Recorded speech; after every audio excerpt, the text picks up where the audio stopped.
السلام عليكم ورحمة الله وبركاته የተከበራችሁና የተወደዳችሁ የሃሩን ሚዲያ ቤተሰቦች ይህ ዕለተ ጁሙአ ወደ እናንተ የሚደርሰው ከጁሙአ እስከ ጁሙአ ፕሮግራማችን ነው። በየሳምንቱ ዘወትር ዕለተ ጁሙአ ወደ እናንተ የሚደርስ ሲሆን በፕሮግራማችን በአገር ውስጥ ብሎም በባህር ማዶ ያሉ ትኩስ መረጃዎችን በሳምንት ውስጥ የተከሰቱ ጉዳዮችን ወደ እናንተ የምናደርስበት ልዩ ዝግጅታችን ነው። ፕሮግራሙን አዘጋጅቶ በማቅረቡ በኩል ከማል ኖርዬ አብራችሁ ከስቱዲዮ ባልደረቦች ጋር አብራችሁ ቆያለሁ። አብራችሁ ይቆዩ።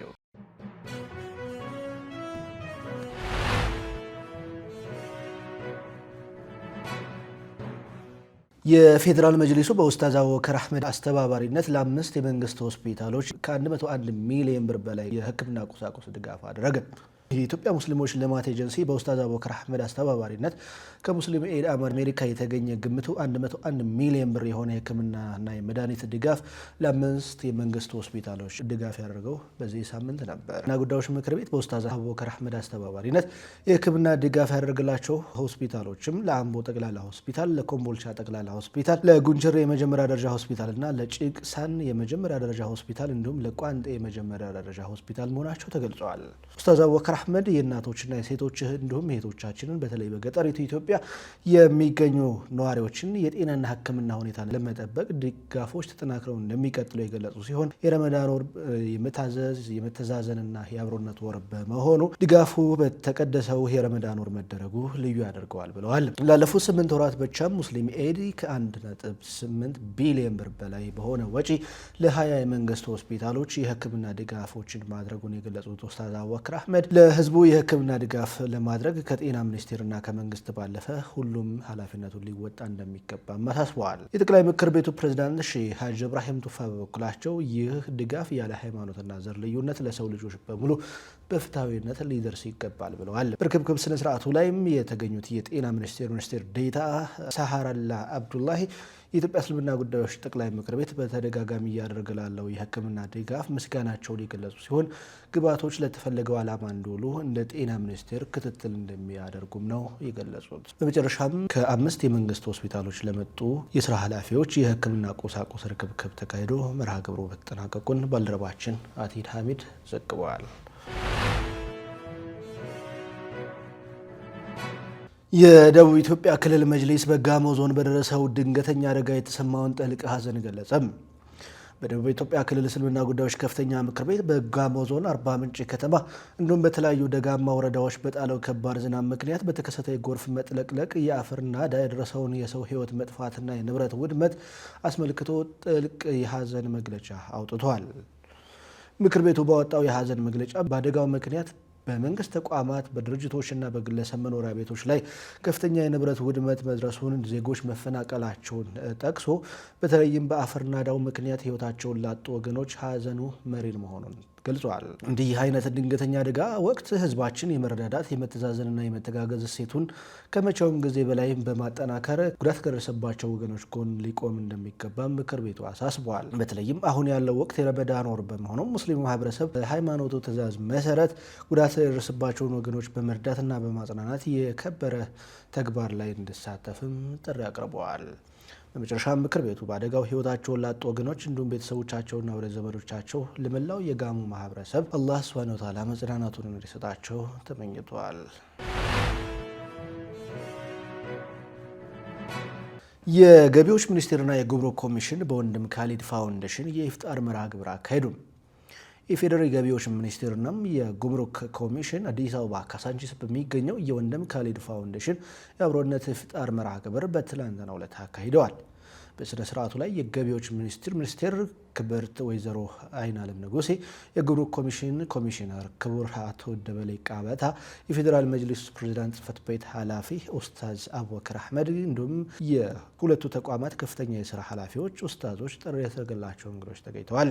በወንድም ካሊድ ፋውንዴሽን የቦርድ አባል የሆኑት ኡስታዝ አቡበከር አህመድ ባስተላለፉት የእንኳን ደህና መጣችሁ መልእክትም ሁለቱ ተቋማት በፋውንዴሽኑ እየተከናወኑ ያሉ በጎ አድራጎት ስራዎችን በመደገፍና የአብሮነት ኢፍጣርን በማዘጋጀታቸው ምስጋናቸው አቅርበዋል። የገቢዎች ሚኒስቴር ክብርት ወይዘሮ አይናለም ንጉሴ ባደረጉት ንግግርም የኢፍጣር መርሃ ግብር ምግብን በልቶ የመለያየት ብቻ ሳይሆን አብሮነታችንና ቤተሰባዊነታችንን የምናሳይበት መድረክ ነው ብለዋል። ሚኒስትሯ አያይዘውም በፋውንዴሽኑ እየተሰሩ ያሉ ግብረ ሰናይ ተግባራት ያደነቁ ሲሆን የጉምሩክ ኮሚሽነር አቶ ደበላ ቃበታ በበኩላቸው የፋውንዴሽኑ እንቅስቃሴዎች በማድነቅ ተቋማቸው በተለያዩ መንገዶች ድጋፍ ማድረጉን እንደሚቀጥልም አረጋግጠዋል። የገቢዎች ሚኒስቴርና የጉምሩክ ኮሚሽን ከኢፍጣር መርሃ ግብሩ በተጨማሪም ለወንድም ካሊድ ፋውንዴሽን በተለይም የአስቤዛ ቁሳቁስ ድጋፍ አበርክተዋል። የተከታተላችሁ የምትገኙት ከጁማ እስከ ጁማ ፕሮግራማችን ነው። ይህ ፕሮግራማችን ዕለተ ጁማ ወደ እናንተ የሚደርስ ሲሆን በሳምንት ውስጥ ያሉ አነጋጋሪ እንዲሁም ሀገራዊና ዓለም አቀፋዊ መረጃዎችን፣ እስላማዊ ጉዳዮችን ወደ እናንተ የምናደርስበት ልዩ ዝግጅታችን ነው። አሁን ስለ አንድ ጉዳይ ወደ እናንተ እናደርስ። በአንዋር መስጂድ በወሩን ሙሉ ማለትም ረመዳን ተጀምሮ እስከሚጠናቀቅ ድረስ በየዓመቱ እጅግ በርካታ መሳኪኖችን እያስፈጠረ ይገኛል። ታላቁ አንዋር መስጂድ ወጣት ጀማ ከአካባቢው ሙስሊሞች ጋር በመተባበር ከ1500 በላይ መሳኪኖችን ከረመዳን 1 ጀምሮ በየዕለቱ የኢፍጣር መርሃ ግብር እያከናወነ ይገኛል። መስጂዱ ይህንን በጎ ተግባሩን ላለፉት ዓመታት በቋሚነት እያከናወነ ሲሆን በዘንድሮ ዓመትም ከረመዳን 1 ጀምሮም ያለማቋረጥ እስከ ረመዳን 30 መሳኪኖችን የማስፈጠር ተግባሩን እንደሚቀጥልም አረጋግጧል። የኢፍጣር መርሃ ግብሩን በዋናነት የሚያዘጋጁት የአንዋር መስጂድ ወጣት ጀማዎች ሲሆኑ የመስጂዱ ጀማዎች እንዲሁም የአካባቢው ማህበረሰብ ተባባሪ መሆናቸው ተገልጿል። በረመዳን ወር በየመስጂዱ እንዲሁም በየቤታቸው ተቸግረው ያሉ ወገኖችን ማስታወስ እንደሚገባ የሚገልጹት የአንዋር መስጂድ ወጣት ጀማዎች በተለይ የአንዋር መስጂድ ያሉ በርካታ መሳኪኖችን በአንዋር መስጂድና ዙሪያው ያሉ በርካታ መሳኪኖችን ማስፈጠር ለፈለገ ሁሉ በራቸው ክፍት መሆኑን ገልጸዋል። ታላቁ አንዋር መስጂድ ያለማቋረጥ በየቀኑ የሚያደርገው ይህ የኢፍጣር መርሃ ግብር ለሌሎች ተቋማትና መስጂዶችም አርአያ የሚሆን መሆኑን ተገልጿል። ከባህር ማዶ ያገኘናቸውን መረጃዎች ወደ እናንተ እናደርስ። ኢራን የሆርሙዝ መዘጋትና ጎረቤቶቿ ላይ የምትፈጽመውን ጥቃት እንደምትቀጥል አዲሱ ጠቅላይ መሪ አስታወቁ።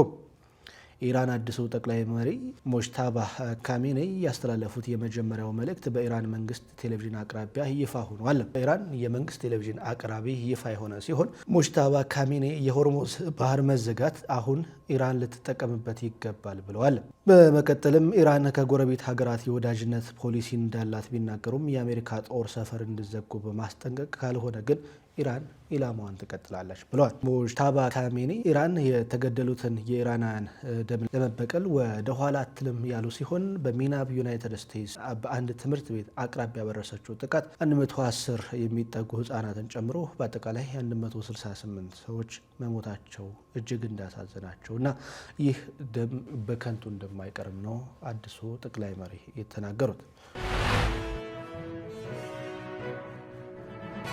ከዚሁ ጋር በተያያዘ የአሜሪካ ነዳጅ ጫኝ አውሮፕላን በኢራቅ ውስጥ መከስከሱ ተገልጿል። በኢራን እየተካሄደ ባለው ዘመቻ ላይ ሲሳተፍ የነበረ የአሜሪካ ነዳጅ ጫኝ አውሮፕላን በኢራቅ ውስጥ መከስከሱን ዩናይትድ ስቴትስ ማዕከላዊ እዝ አስታውቋል። በአደጋው የተጎዳ ሰው አለመኖሩ የተገለጸ ሲሆን ስማቸው እንዳይጠቀስ የፈለጉ አንድ የአሜሪካ ባለስልጣን ለአሶሺየትድ ፕሬስ እንደገለጹት የተከሰከሰው የጦር አውሮፕላን ኬሲ 135 አውሮፕላን ቢያንስ በ5 የበረራ አባላትን አሳፍሮ ነበረም ብለዋል።